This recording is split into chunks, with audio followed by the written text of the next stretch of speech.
लखनऊ विकास प्राधिकरण ने बीते दिनों 24 ऐसे लोगों के नामों की शिकायतकर्ताओं वाली सूची तैयार की थी, जिसमें शिकायतकर्ताओं के विरुद्ध ही जांच बिठा दी गई थी। एलडीए ने ऐसा करने की कोशिश इसलिए की ताकि एलडीए का दामन बचा रहे और एलडीए साफ पाक बना रहे। मतलब अगर कोई एलडीए की अनियमितताओं या फिर अवैध निर्माण की जानकारी एलडीए को देता है तो एलडीए खुद उन्हीं शिकायतकर्ताओं को ही आरोपी बना देता है। यही नहीं, हद तो तब हो गई जब लखनऊ विकास प्राधिकरण ने शिकायतकर्ताओं को पार्टी बनाने के साथ साथ उनके खिलाफ टारगेट करते हुए जांच बिठा दी थी। लेकिन अब एलडीए के साथ ऐसा क्या हुआ जो एलडीए का तीर एलडीए को ही भेद रहा है।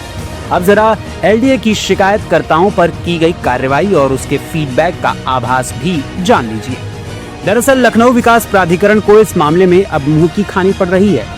लखनऊ विकास प्राधिकरण यानी एलडीए एक बार फिर विवादों के घेरे में आ गया है।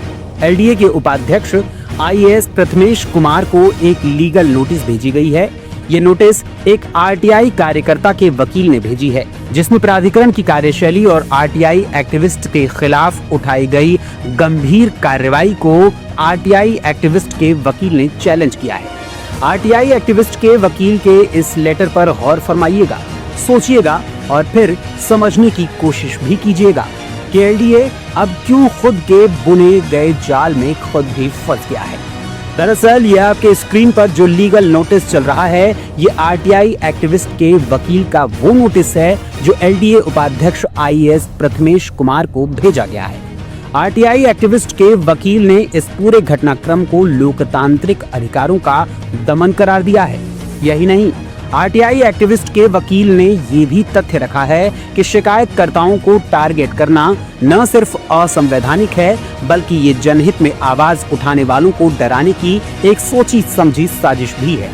दरअसल आरटीआई एक्टिविस्ट के वकील ने एलडीए की बात को अपने तथ्यों के हिसाब से इसलिए झुठला दिया क्योंकि एक्टिविस्ट के वकील के पास कुछ ऐसे पुख्ता सबूत हैं जो ये जाहिर करते हैं कि एलडीए ने 24 लोगों पर जांच की ये कार्रवाई अपने शिकायतकर्ताओं की आवाज को दबाने की पूरी कोशिश सोची समझी रणनीति के तहत की है। आरटीआई एक्टिविस्ट के वकील ने जो तथ्य रखे हैं वो जुड़े हैं पॉलिटेक्निक पर बन रहे एक भवन से। गाजीपुर थाने के अंतर्गत आने वाले पॉलिटेक्निक चौराहे पर ये भवन धड़ल्ले से बनता रहा है और एलडीए चुपचाप खामोश रहा। खामोशी उसकी बरकरार रही और अधिकारियों की मिलीभगत से दिन दूनी और रात चौगुनी तेजी से यहाँ काम चलता रहा। लखनऊ विकास प्राधिकरण उपाध्यक्ष को आरटीआई एक्टिविस्ट के वकील ने जो नोटिस भेजा उसमें ये राज खुल गया है कि एलडीए की कार्यशैली खुद संदेह के घेरे में है। अब गाजीपुर थाना अंतर्गत आने वाले पॉलिटेक्निक चौराहे पर बन रहे इस भवन को जरा गौर से देखिएगा। जो आपकी स्क्रीन पर विजुअल्स चल रहे हैं वो एलडीए के दोहरे चरित्र को दिखाने के लिए काफी है। जहां एक तरफ एलडीए शिकायतकर्ताओं को खुद पार्टी बना रहा है, दोषी बता रहा है, तो वहीं दूसरी तरफ आरटीआई कार्यकर्ता का आरोप है कि एलडीए अध्यक्ष प्रथमेश कुमार शिकायतकर्ताओं के खिलाफ तेजी से जांच के आदेश दे रहे हैं, लेकिन वही तत्परता दोषियों के खिलाफ नहीं दिखाई जा रही है। इसका उदाहरण पॉलिटेक्निक मेन रोड पर स्थित एक अवैध भवन है, जिसके खिलाफ सीलिंग और ध्वस्तीकरण के आदेश 5 साल पहले जारी हुए थे। इतना ही नहीं, राज्य शासन और मुख्यमंत्री कार्यालय के स्पष्ट निर्देश के बावजूद अब तक इस पर कोई ठोस कार्रवाई नहीं हुई है। हैरतअंगेज बात तो यह है जो एलडीए की कार्यशैली पर तमाम सवाल खड़े कर रही है। स्थानीय लोगों का आरोप है कि पॉलिटेक्निक पर बनने वाले इस भवन में चोरी छुपे ताले तोड़कर आज भी निर्माण हो रहे हैं। प्रशासन की चुप्पी से अवैध निर्माणकर्ताओं के हौसले बुलंद हैं। ऐसे में एलडीए ने जिन 24 शिकायतकर्ताओं के खिलाफ जांच के आदेश दिए हैं उन्हें ब्लैक लिस्टेड किया गया है।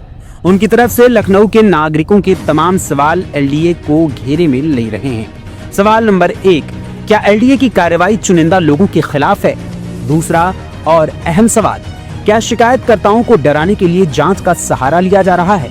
और सवाल नंबर 3, जो सरकार की बुलडोजर पॉलिसी पर ही प्रश्न चिन्ह लगा रहा है, वो ये है कि जब शासन और मुख्यमंत्री के आदेशों की भी अनदेखी हो रही है तो जवाबदेही आखिर किसकी है? अब ऐसे में आरटीआई एक्टिविस्ट का उठाया गया ये मुद्दा न केवल प्रशासनिक पारदर्शिता पर सवाल उठाता है, बल्कि आम नागरिकों की सुरक्षा और अधिकारों से भी जुड़ा है। अगर एलडीए की कार्रवाई वाकई निष्पक्ष है तो फिर सालों से ये लंबित अवैध निर्माणों पर चुप्पी क्यों? ये मामला आने वाले दिनों में और तूल पकड़ सकता है। द क्वेश्चन ऑफ डेमोक्रेसी के लिए वरिष्ठ संवाददाता प्रकाश बिष्ट की स्पेशल रिपोर्ट।